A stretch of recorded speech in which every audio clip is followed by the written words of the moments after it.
Oh my god. Hey everybody, welcome to the Ben and Curt Till It Hurts live pre-show. That's our new thing is to start talking for like a half hour to piss each other off and then start streaming. We just cut to the bullshit. If I hear the fucking words Boondock Saints one more time... I'm going to post a link to this. Alright, people want to hear us talk about Fight Club, I'm sure. Oh, I'm sure they do. So do I just post the link to the YouTube channel? Yeah, that would work. I think there's a dedicated link to our live video. How do I find that? We'll start streaming. I did. You did? Go to the YouTube channel. Uh-huh. Can you see the stream? No. Then are we actually streaming? Maybe I'll refresh the page.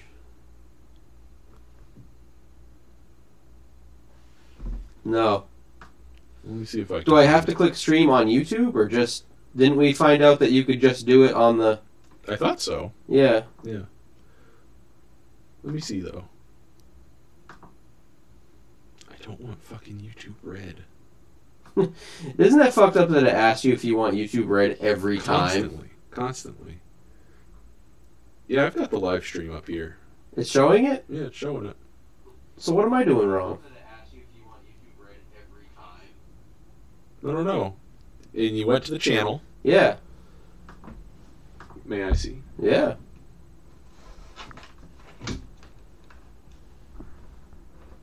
That's the live recording. It says live now. Oh. Oh. Oh, okay. All right. Yes. That's it. All right. Yeah. That's the live Mystery recording. solved. It says live now. It's saying it through us, though. Oh. Okay. Oh. All right. Yes. That's it. All right. Yeah. That's the live Mystery solved. Alright, so I'm going to copy that It's link. saying it through us, though. Oh. Okay. Oh. All right. We got to get rid of that. Yes. Oh. All right. Alright, I'm such a... Jesus. I was just like, how can I set this thing down? Oh, how about you actually use it like you're supposed to? If you had set it down and it just toppled. Oh.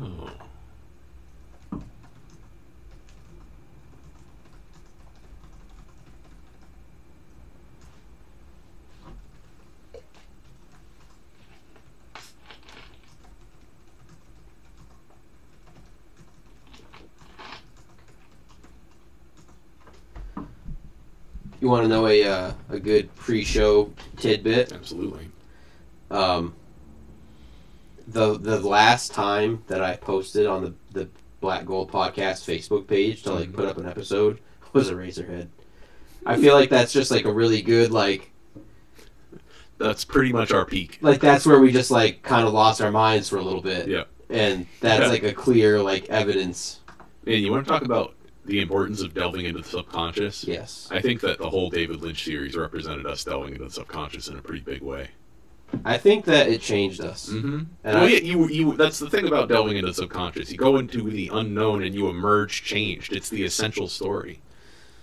Sometimes I wish I were just blissfully ignorant. You can't be. Have you seen the Dan Harmon story circle? No. So he boils every story down to these elements, and I thought it was really cool. And while I was watching a movie last night with my wife, I actually started applying these story elements to it. And it's just Joseph Campbell, right? Mm-hmm. But what Dan Harmon boils it down to, he boils each of the 8 stages down to one word. You need go find. You need go search. Find, take, return, change. Those are the 8 steps. You, there is a protagonist. Need, they need something. Go, they go somewhere to find it. The search, once they're there, they search for it. Find, they find what they're looking for, and that's the opposite. That's often one of the most important moments of the story. After that, they take what they came for. Then there's the return journey to return back to where they started. And then they have changed. They change in some way. And I think that we did the same thing over the course of the David Lynch series, or at least we tried to, with varying degrees of success. Yeah.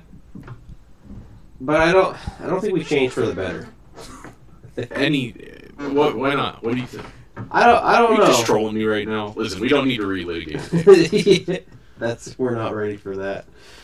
Yeah, man, I don't know. We don't need to go back into David Lynch. Get out of here, Facebook, with your pings. Your pings are ruining our podcast. They really are, you know? I'm just trying to make sure the black gold thing, I put it on Facebook. I'm just trying to make sure the post went through. Mm-hmm. Hey, there it is. Alright. Sweet. So that's going. We're streaming. We're good. We're happy. Get rid of that. We're recording. Is there anything else pre-show worthy? What are we doing next week? Next week is The Sixth Sense, right? And then The Matrix. Yep. Okay. And that's Party Like it's 1999. And then after that, we're into Frankenstein of the Dead. Oh my god, I can't believe it's that close. Yeah, I'm so excited. Are you excited? I'm excited to watch The Sixth Sense and The Matrix and all of these fucking dead movies. Me too. Yeah. I actually saw... I have to, like... You know, people are always, like, they always, like, grumble about, like, oh, it's only this far into the year and we're already doing X. Like, it's not even Thanksgiving and there's Christmas stuff up. I kind of feel that way about, like, Halloween stuff and Christmas stuff, but only because I love it so much that I don't want to get, like, burnt out. Like, I don't want to be over Halloween by the time Halloween actually comes. I don't want to overindulge. So, I was in the grocery store the other day, and they already had the, like, Boo Berry and Frankenberry and Count Chocula and, like, the Reese's Puffs that are shaped like bats. And I was like, get in the cart. And then I was like, no, don't do it. Put it back, get out of the cart. I can't. But I think I should, though, now that I'm thinking about it, because there's like 4 or 5 different like Halloween cereals, like maybe like even more, like 6. You're sick. Well, so here's my thing. Like, it's a lot more manageable to eat like a box every... Why do you need to eat them all? Because it's Halloween. Yeah, but why? Because why does Halloween correspond to you needing to collect and eat all of these cereals? Because they only come out at Halloween. Well, yeah, but why do you... I don't eat any of them. Because you love I love Halloween. They're clearly not as much as I do. Right, okay. You don't gorge in scary crunch that turns your milk green. Oh, man. Sometimes I don't understand your mindset. I don't know, man. I'm starting to get a feeling for why you didn't like Fight Club. Is it because of my cereal consumption? Because you buy into it. You buy into the fucking neoliberal illusion. What is the neoliberal illusion? Neoliberal illusion is that the things you own make you what you are. Is that it? Yeah. Well, that's what they fight against in the movie. One of the earliest things that they establish is that Edward Norton's possessions are not who he is, but he thinks they are. Mm-hmm. He thinks if I can just get that last thing, that'll fill the gaping void. Mm-hmm. Right? And then Tyler Durden, of course, blows up his apartment and blows up his life by extension. And does Edward Norton come out better for it? Yeah, probably. You know, well, we'll talk about that once we're actually recording. Yeah. But yeah, I'm gonna have to go ahead and disagree with you on that. Yeah, I'll have to go ahead and disagree with you on that. I'll handle this. I'm interested to see why you disagree. Who knows? I probably can't articulate it. That's always my problem. Anything else? No, I guess you want to just do it? Yeah, let's do it. All right. Let's see how this goes, because we've never done it quite like this before. All right. Damn it. That's it? Man, this really is different. Why is this happening? Is it the thing again? Yeah, but Shut it down. I got it to work earlier. Like, I did this all before the show. I really wonder what's causing that. It's so frustrating. Audacity is kind of weird. Yeah, I really should just, like... Don't. If you can make the free open source one work, fine. Then don't. You don't need to... I assume what you were going to say was you should get... Like, find something else. Like, I don't know if it would just be another free one or not, but... I don't think anything's as good as Audacity in the free realm. Yeah, there's a reason everybody loves Audacity. Mm-hmm. Not because it fucking works good. Yeah, now it's fucking working fine. God God, you pissed me off. Because you restarted it? Yeah. Yeah. But like I did it before though. Like that's what doesn't make any sense. You did it before, but then we talked for a while, right? Yeah. Yeah. So like, but it was both still open and it worked. It should continue to fucking work, right? Right? Theoretically. Right? There's some weird shit going on in there, man. There's a ghost in the machine. No. There's a ghost in the shell. Anime. Are we gonna do Evangelion? Of course we are. Oh boy. Next year sometime. Next year. That'll Maybe be... maybe that should be our Christmas series. There's nothing. I want to tell you something about Neon Did Genesis. we learn nothing at last Christmas? We need a strong Christmas, Ben. What did we do with the Christmas? The buyer's guide. Fuck. That was a mistake. It was. So that's why we gotta go hard this year. We gotta go hard. What's Christmas all about? Presents. Family. Christmas is all about family and celebrating the birth of our Lord Jesus Christ. And those are the two biggest. Those are the two biggest themes of Neon Genesis Haven. That's like 1/5 of what Christmas is about. I got a whole thing about Christmas. What are the other 4/5? Give me 4 more fifths. 4 more fifths. So presents is definitely one. Presents is in there. Decorating. Decorations.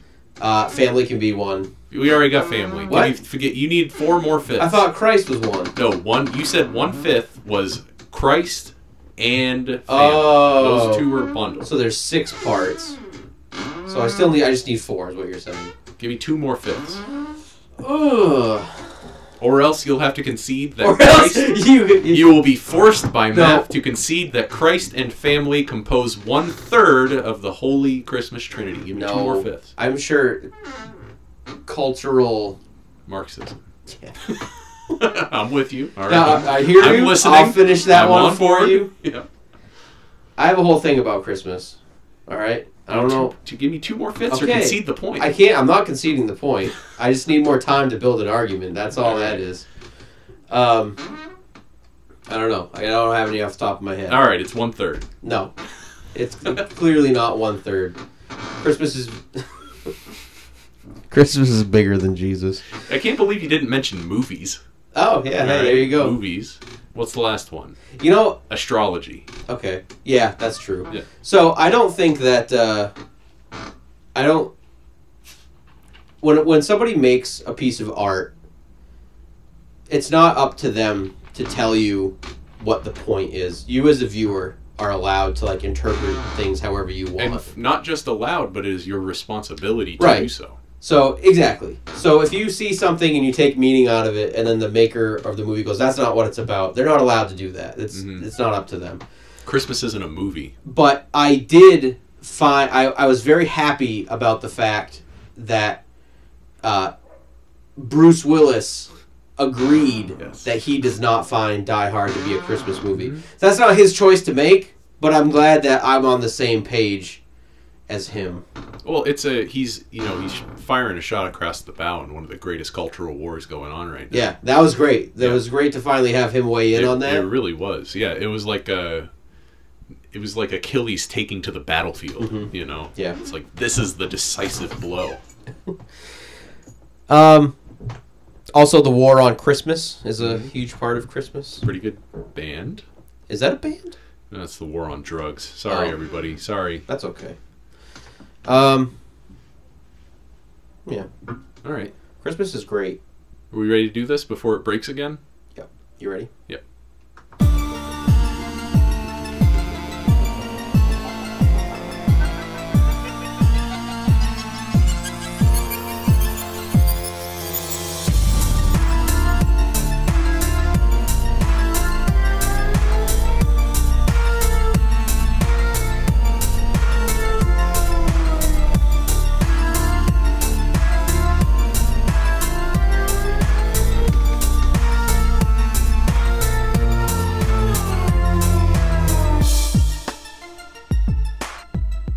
Hello, friends, foes, imaginary friends, all alike.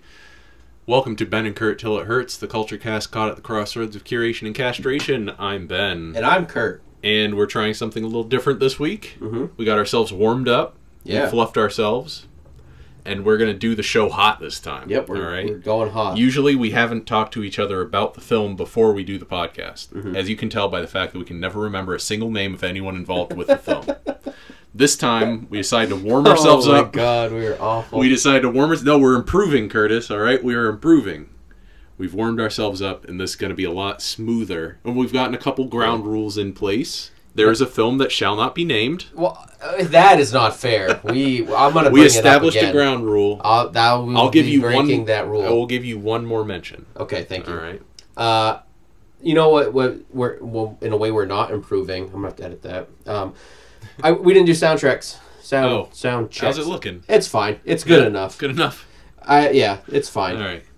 Whatever. Listen to it through a tin can, Who people, cares? and you won't Yeah. be able to tell anyway. Yeah. That's how this podcast is meant to be listened I was to. gonna say, don't complain to me about the quality of my podcast if you're listening to it on your fucking earbud speakers that you got at Ames. Yeah, this podcast is supposed to Don't be come listened at me. to over a bar jukebox Yep. kind of setup. That is So, actually what I set. There's like presets, and Yeah. that's actually what I set it to. Yeah. It's like Yeah. you got bar jukebox, and then you could say like radio on a screen porch. Uh-huh. So maybe we aim for that later on. I'm also going to do string phone cup, string cup phone, Yep. and and I think walkie-talkie. What is the internet if not a string cup phone? Yeah, Yeah. So that's already what we're doing. that's true. How have you been?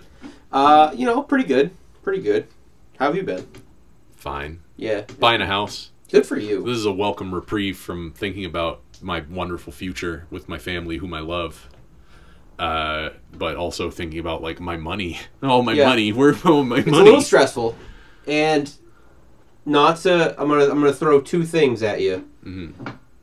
In my experience, the first year or so is kind of. It doesn't suck. Don't get me wrong, but like there are just like countless small purchases you need to make that result in you just being like broke You're just for broke like all 2 the time. years. Yeah. Until you like, oh, I bought a shovel last fall. I don't have to buy a shovel again. Or like, oh, I bought a roof scraper for like $50 and I didn't really have $50, but now I don't need to buy a roof scraper this year. Yeah. And then I guess supposedly every year it gets a little bit better. Except oil. Oil is always expensive. So, but I'm happy. I'm very happy for you. Yeah, I'm very happy as well. Overall, it's worth it, I guess. Yeah.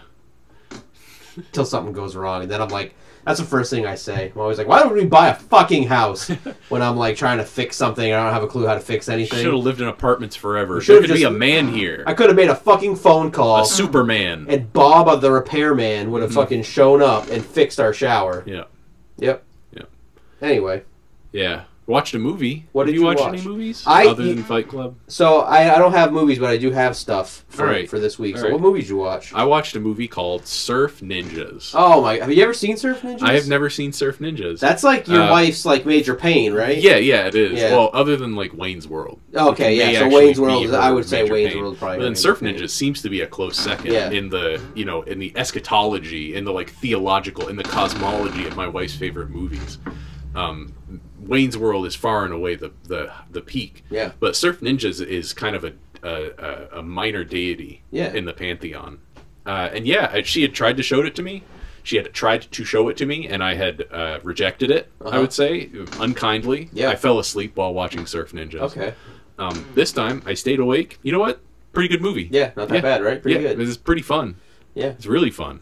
I've been actually thinking about that movie a lot because James Rolfe James Rolfe. reviewed it on like Cinemassacre. 4 days ago. Yeah, What a weird coincidence. recently. Yeah. So I've been meaning to like either watch his review or go back and watch Surf Ninjas. So Their review's not great. yeah, I'd say it's about Ben and Curt till it hurts quality of conversation. Ooh, Yeah. not very good. And I then. couldn't tell while watching it, like, does that mean that we are great, or does it mean that they're not very good when not So scripted? you know what the thing is, though, and this is important. Cinemassacre, come at us. I'm ready to collaborate. Cinemassacre, I know you're listening, James Rolfe. I love you. I have one thing that I love about it, but I want you to finish your thought first. I don't want to throw any shade at James Rolfe or Cinemassacre because I love both of those things. But it goes to show you that he has like a whole website of content and like one really good thing. Like AVGN. AVGN, baby. Yeah. So it's cool that like it gives me like if we just come up with like one killer idea, we can keep doing this forever. Right. Like, this won't pay the bills, No. but we can still do it. We just need to come up with like one killer idea. I think the ideal is obviously that Red Letter Media exposure, right? Yeah. Red Letter Media have the best thing going in the game right now, I would say. Do they? In terms of balance. Well, because they have the Half in the Bag, Uh-huh. right, which is an excellent series everyone loves, a lot of great refs. Then they have the Prereq, which is, what is that? That's video games, right? Sure. A lesser known kind of experience, but they have some very good commentary on that as well. And then they have their Best the Worst, or their Wheel of the Worst series, where they watch old movies on degraded mediums, and that's always a lot of fun. And then, in addition to that, they also have the Star Wars, beginning with the Star Wars video essays, the Plinkett, Yeah, the Plinkett Plinkett reviews. Yeah, so they've got a whole ecosystem of media going on right now, and they're extremely talented. And the thing about it, well, they are filmmakers in their own right. Like, they make movies, so they pay a lot of attention to industry stuff. And I think that the Cinemassacre crew, though they do get, they're very well viewed. Like, that Surf Ninjas review had like 200K on YouTube. He's put the work in. Yeah, and he's definitely put the time in. It's residual. I got to admit that the AVGN stuff does constitute, in its own crude way, filmmaking. Oh yeah. Like characters, costumes, stuff like that. I think it's quite good myself. Yeah, I don't love it. I love AVGN. You love it? I would. Is it better than Fight Club? Oh fuck yeah! I would strongly put AVGN on the tight shit list. Yeah, I can't get with you on that. I would slam dunk. It was a period of time for me. Oof, I still, every time he puts up a new one, yeah. like, finally! Like, yeah. Yeah, but the thing that I do love about the current series that they have going, where they talk about these old movies, is the aesthetic of it. Is the video store thing that we've been talking about. The like nostalgia for the video store is so strong. Have you watched the video about the video store? No. God, it's like one of the best, worst things to watch. He has like a 45-minute video about like giving like a tour of when he first built the video store, and it's just one of the most. It's not a functioning video store, is it? No, okay. I mean to him essentially. Right, it's like Quentin Tarantino building a movie theater in his house. I mean, but to me, that is like the goal. Like, that is the ultimate, for me, the like media library / recording space. That is like my end all be all. And that's what they've got going on. And that's what he's put together. Is that secretly the model for Black Gold Studios? Yeah, I mean, pretty much. Yeah, oh, nice. I mean, that's where all that stuff started, probably. Yeah. Huh. I mean, I have a few like big influences from back then, but that's one of them. I never knew this. Yeah. Huh. That's like when I found out you were like a Kevin Smith guy. I was like, oh man, can I call myself a Kevin Smith guy? At one point, you could. Right? Yeah, when I was like 18. And that's fine. You don't still have to like live and die by Kevin Smith. I renounce Kevin Smith. Here's the thing. All right. With the exception, obvious, except the so obvious I barely need to say it, exception of his masterpiece, Jay and Silent Bob Strike Back. That's true. So you can look up to somebody, and when you look up to someone, they've pushed the boundaries of themselves to like what they are. And it's a lot harder to like push your own boundaries than it is to look at someone and strive towards theirs. Well, everyone looks at this. Exactly. Everyone looks at an ideal of who they'd like to be, which is very relevant to what we're talking about, because that is Tyler Durden for the narrator. So he is his ideal. I don't want to throw any shade at Kevin. Kevin, I know you're listening, fan of the show. Thank you so much, Kevin, for all your support. But I can see you, Ben, as an 18-year-old that is a hardcore Kevin Smith guy. Yeah, listening to the podcast 24/7. And then you surpass the idol. Oh, I don't know if I've surpassed Kevin Smith. I just mean Kevin Smith has made several successful films. I don't mean in terms of that. I just mean for what you like about that person, you can outgrow what you like about. Oh, right. them. You kind of shed the influence, but the mark remains. And it's still there, but I'm not going to hold you towards like, remember when you were 18, you said that fucking Tusk is the greatest movie of all time? You call me a flip-flopper? Yeah. Yeah. No, you can When I was listening to the podcast, they were coming up with the idea of Tusk. Right. Right. See? So you're Isn't like that fucking weird? Yeah, that is crazy. Yeah. You go. That's getting old sucks, dude. Anyway. All right. Fight Club. Well, I did some stuff. Can I talk about my stuff? Absolutely. So, Not. Oh! Psych. I'm gonna See, try speaking to of go. surf ninjas, psych. See, that now also has left its mark on you. Yeah. You're like 1% surf ninjas. I mean, you carry all of the things that Right. you become attached to with you throughout the rest of your life. And as we learned from Fight Club, you are now defined by the things that you experience. No, you. So you are now like 1% surf What are you ninjas. talking about? Justify that later, all right? Talk about what you. There's no way to justify Talk that. about what you did. I just want to get you going. It's not about what you. I did it. The Fight Club. The Fight Club tells us that the things that you have are not what make you you, but it's not the experiences that you have are in a way what make you you. Are you trying to draw a direct line between things you own and experiences you have? Look, man. I mean, I can't say with any certainty that that's not how I live my life. All I'm saying is the experience of owning that TMNT figurine has inherently shaped who I am. It kind of has. Yeah. Yeah. So anyway, I have a few like small things. Bulldoze through it. Bulldoze them. Yeah. Old music. I've been listening to a lot of the Ramones and Typo Negative. It's fucking sweet. It's an interesting pair. And they could not be more different with still being like within like the rock category. I've never been a big fan of the Ramones, but like I finally got it, which is the problem I was having, as I told you, that I have with Fight Club, is that I don't get it. Okay. I never got the Ramones, and I finally get it. So I'm on board with that. Mm-hmm. New album from this year, Terminal by Bong Ripper. Pretty fucking sweet. I like a good stoner doom metal album. Mm-hmm. As I've mentioned with every Doom album, I compare every Doom experience I have with my experience with Dope Smoker. This is not as good as Dope Smoker. Of course. It would be ridiculous if it was. It would be silly to even suggest that it is as good as Dope Smoker. But the thing that I like about I've only listened to it once, musically, pretty good. I think I'm going to like it more as I settle into it a little bit. But what I really like is that on the structure of the album is... It's like 10 tracks, right? And the album's called